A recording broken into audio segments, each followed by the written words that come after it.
an electric circuit and a nervous circuit, or you can say neuron circuit. Yes, they have a large amount of the differences, as we all know. Actually, they both are the very different trade, but there is some similarity in between them also, in between their circuit also. Electrical circuit, as let's take a very simple circuit. You can say the circuit is having something like a source, like a battery, which is providing for potential difference setup, and the second thing is switch and the wire, important thing, and something like passive source, passive thing, you can say, that is a bulb or incandescent lamp. And in the neuron circuit, or in the neuron world, let's take something like, let's see how these things are going on, or what is the linkage in between them, and how they both are analogy. In the neuron circuit, when the sodium or potassium pump is responsible for the generation of the potential difference, means to say something like they are just same as that of the battery work. And the second thing is that is switch, the detection of the feeling, the detection of the touch or feelings, you can say, in case of the neuron circuit, or in the neuron world, we can see, which is just corresponding to the switch in the electrical circuit. And then it's come to something like wire. What it is actually the conducting, the most important part, which is responsible for the conduction. And in case of the neuron, it is axon, AXON. So it is just connecting the upper part and the lower part of the nerve impulse, which is responsible for the transportation of these signals, you can say. And the fifth thing and the last thing, something like that is a LED bulb or incandescent lamp, as we have just discussed. In case of the neuron world, what it is something like the muscle action, you can say. If we are just going to touch any or feel any substance, you can say, like let's say heat, then there is a muscle movement is must. In case of the nervous system, or you can say neuron system, we are getting something like there is a certain approach of heat feeling, that is a muscle movement is there, which is just taking the part of LED bulb to be lightened up.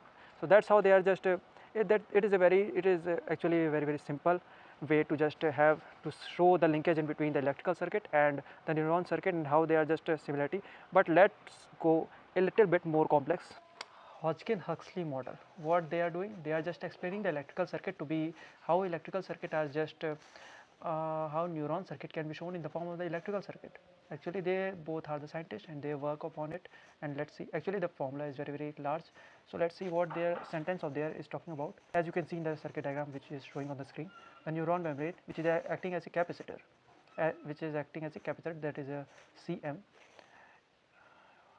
Just like the capacitor stores electric charge, neuron's membrane stores ionic charges.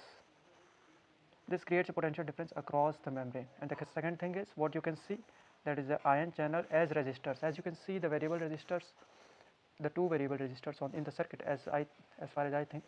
So what they are doing, they are just acting as the ion channels. What they are doing actually, the neuron has ion channels which allow specific ions to flow in and out, just like the resistors in circuit control the flow of current. Yeah, they are doing their jobs as that of the variable resistor.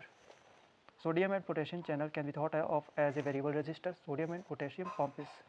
So that's what we have discussed earlier also. The third thing is the ion pumps as batteries, and these batteries, which you can see what they are just describing. Ion pumps as batteries. Neuron has ion pumps which create concentration gradient of the ion, just like a battery creates a voltage. Sodium ion have a battery voltage, and potassium ion have another voltage, that is a Vk, and so for sodium ion that is a Vna, as you can see in the diagram.